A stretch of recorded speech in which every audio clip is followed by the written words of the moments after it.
안녕하세요. 스테디윈입니다. 매일 꾸준히 하면 성공합니다. 오늘도 힘차게 영어를 마스터해 보세요. 파이팅! What Men Live by Tolstoy. 톨스토이의 사람은 무엇으로 사는가? Chapter 5. 제5장 영어 원문과 영어 음성을 시청하며 확인 학습하기. In the morning Simon awoke. The children were still asleep. His wife had gone to the neighbors to borrow some bread. The stranger alone was sitting on the bench, dressed in the old shirt and trousers, and looking upwards. His face was brighter than it had been the day before. Simon said to him, "Well, friend, the belly wants bread, and the naked body clothes. One has to work for a living. What work do you know?" "I do not know any." This surprised Simon, but he said, "Men who want to learn can learn anything. Men work, and I will work also." "What is your name?" "Michael." "Well, Michael, if you don't wish to talk about yourself, that is your own affair, but you'll have to earn a living for yourself. If you will work as I tell you, I will give you food and shelter. May God reward you. I will learn. Show me what to do." Simon took yarn, put it round his thumb and began to twist it. "It is easy enough, see." Michael watched him, put some yarn round his own thumb in the same way, caught the knack, and twisted the yarn also. Then Simon showed him how to wax the thread. This also Michael mastered. Next Simon showed him how to twist the bristle in, and how to sew, and this, too, Michael learned at once. Whatever Simon showed him he understood at once, and after 3 days he worked as if he had sewn boots all his life. He worked without stopping, and ate little. When work was over he sat silently, looking upwards. He hardly went into the street, spoke only when necessary, and neither joked nor laughed. They never saw him smile, except that first evening when Matryona gave them supper. Chapter 6. 제6장 영어 원문과 영어 음성을 시청하며 확인 학습하기. Day by day and week by week, the year went round. Michael lived and worked with Simon. His fame spread, till people said, that no one sewed boots so neatly and strongly as Simon's workman, Michael. And from all the district round, people came to Simon for their boots, and he began to be well off. One winter day, as Simon and Michael sat working, a carriage on sledge runners, with 3 horses and with bells, drove up to the hut. They looked out of the window, the carriage stopped at their door, a fine servant jumped down from the box and opened the door. A gentleman in a fur coat got out and walked up to Simon's hut. Up jumped Matryona and opened the door wide. The gentleman stooped to enter the hut, and when he drew himself up again his head nearly reached the ceiling, and he seemed quite to fill his end of the room. Simon rose, bowed, and looked at the gentleman with astonishment.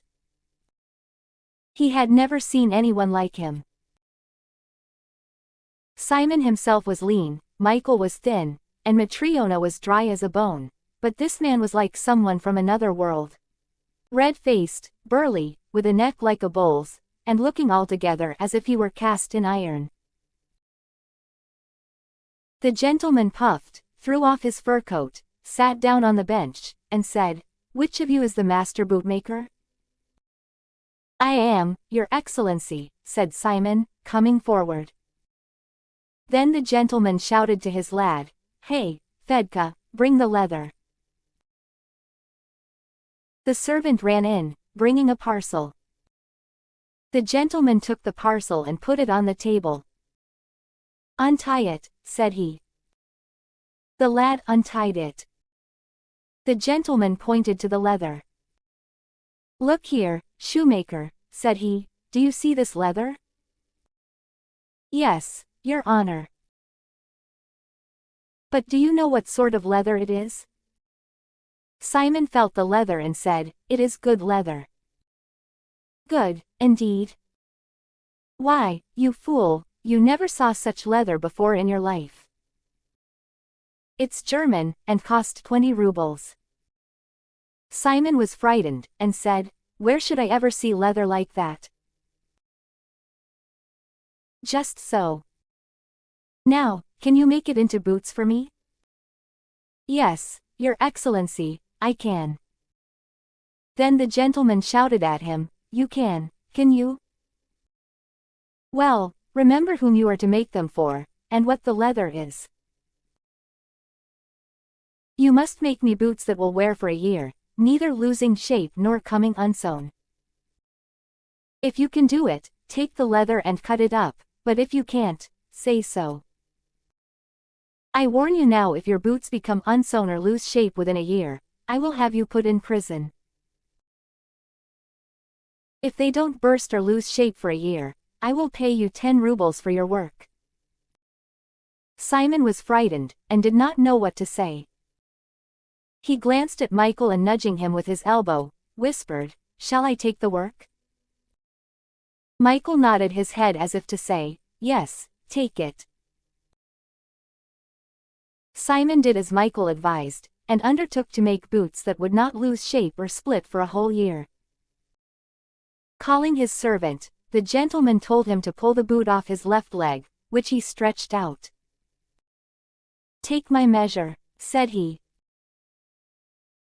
Simon stitched a paper measure 17 inches long, smoothed it out, knelt down, wiped his hands well on his apron so as not to soil the gentleman's sock, and began to measure. He measured the sole, and round the instep, and began to measure the calf of the leg, but the paper was too short. The calf of the leg was as thick as a beam. "Mind you don't make it too tight in the leg." Simon stitched on another strip of paper. The gentleman twitched his toes about in his sock, looking round at those in the hut, and as he did so, he noticed Michael. "Whom have you there?" asked he. "That is my workman. He will sew the boots." "Mind," said the gentleman to Michael, "remember to make them so that they will last me a year." Simon also looked at Michael, and saw that Michael was not looking at the gentleman, but was gazing into the corner behind the gentleman, as if he saw someone there. Michael looked, and suddenly he smiled, and his face became brighter. "What are you grinning at, you fool?" thundered the gentleman. "You had better look to it that the boots are ready in time." "They shall be ready in good time," said Michael. "Mind it is so," said the gentleman, and he put on his boots and his fur coat, wrapped the latter round him, and went to the door. But he forgot to stoop, and struck his head against the lintel. He swore and rubbed his head. Then he took his seat in the carriage and drove away. When he had gone, Simon said, "There's a figure of a man for you. You could not kill him with a mallet. He almost knocked out the lintel, but little harm it did him." And Matryona said, "Living as he does, how should he not grow strong? Death itself can't touch such a rock as that."